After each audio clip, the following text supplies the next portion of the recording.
How's it going, YouTubers? Got a quick tech tip here for you. I am Jeremy, and this is Chaos Garage.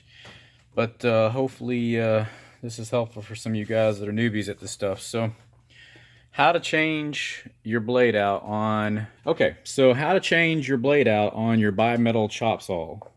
All right, so all these are pretty much made very identical as far as how they work and their components. The biggest things you need to know are the blades themselves. If you can look up the manufacturer or look up the physical blade on it, hopefully the information's not gone because it tends to wear, as you can see. All right, now before working on this, remember, safety first, unplug it. So I have done so already. And I have my blade here. So when you're changing these guys out, it's rather simple. So I'll give you a better position of view here, hopefully. All right. So tool-wise, it's just going to be a couple Allen heads. Most of the time, they come with the one for the blade that's in the center here. But the outer one here for this, sometimes these are screws. It just depends on your model and make. This is a 5mm for this one. And that was rather loose, actually. No worry. Alright. So we're just getting that loosened. That plate comes off. Alright, now there's a couple pieces here, as you can see. This basically pressure and keeps pressure against this, and there's a washer there behind that bolt. So, alright. Now, basically this inside one, I believe, is an 8mm. Yep, there we go. Imagine that, all metric. It's made in Taiwan or China or, you know, wherever else. So, all right, so right here, as the blade rotates around, it's kind of like a grinder. You push that over and it's going to lock in. Let me see if I can stand you up here so you can see what happens here. Okay, let's see. So I'm going to rotate the blade around by hand. And there, it pushed into place. All right. So now we'll come back over here and loosen that bolt. All right. Once that's loose, you can let go of the other side. You don't need to hold that anymore.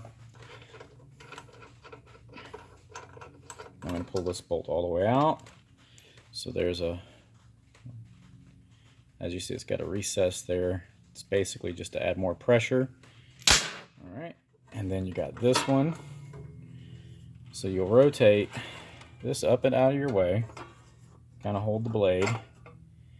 And again, that's a large washer basically, and you can see it's designed to fit on this. Let's see if I can get the lighting just right. I apologize. Lighting over here is not the greatest. Hang on. Let me grab a flashlight and we'll get back at this. And let there be light. Alright, now you can see it. So it's got those flat spots right there. And that is why that does too. Okay? Alright, so continuing the process here. Just pull that up.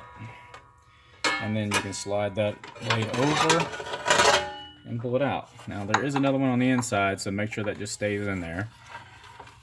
Rotate around. Now, one thing I'd like to show you, how to know when you need to replace your blade. Well, it's rather simple. You just look at the teeth. And in this case, this one is missing a bunch, or they're damaged pretty good. So there's almost a full tooth there, but gone. Oh, not too bad, gone. You know, and you keep going around, they look pretty chewed up. So that is a good idea when they replace that. So, all right. So essentially, your new piece will have all its teeth, and you just got to remember your teeth want to rotate towards you. So when you put it in place, make sure your teeth are rotating counterclockwise if you're staring at it in this direction. So if you're staring at it like this in the saw, it's counterclockwise. So it's moving to your left like this.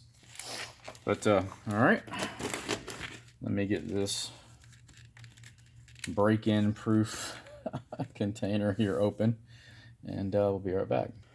Voila!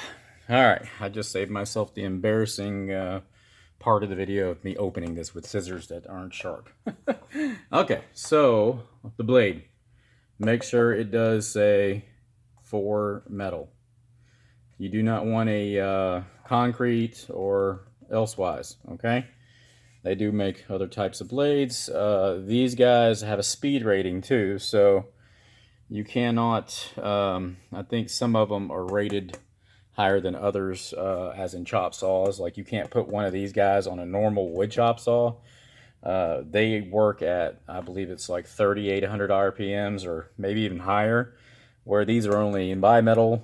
These got bimetal guys, because you're cutting through metal, are slower by half.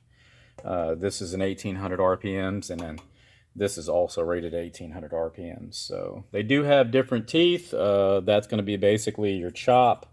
72 works perfect for me. I've been using that for years, and I fabricate quite a bit with Stills. So, all right, let's get her back on.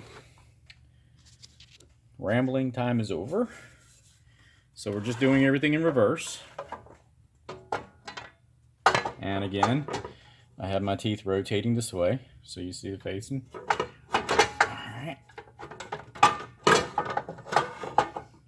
Basically, you're just trying to walk it up inside this guard and inside there. Kind of hard to see, maybe. I don't know if you can see up in there, maybe not so much. All right, but anyway, so not too complicated there. You get it in place, push it over. You can let the guard down at this point because you just need to put center of pressure. You get your large washer. Put that in place. And then these two guys. Oh, sorry. There we go. With the recess towards the inside. Now, that's acting and pushing pressure basically. So some guys will put a Loctite on here. I change them out pretty regularly when I'm busy working, so I don't stress that too much.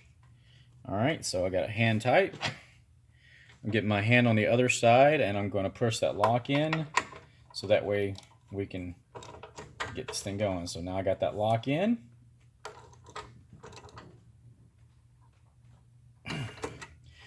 And there we go. That is all she wrote on the major parts. Put your safety shield back on. It's always good to have this in place. It keeps the metal shavings from getting to you. All right, and this is just thin metal, so you really don't want to go too crazy on this, on tightening it. All right, there we go. Now, instead of grabbing way down here where you're going to have a ton of leverage, I'll just grab up here. That gives it nice and tight still. So, all right. So there you go. She is ready to go.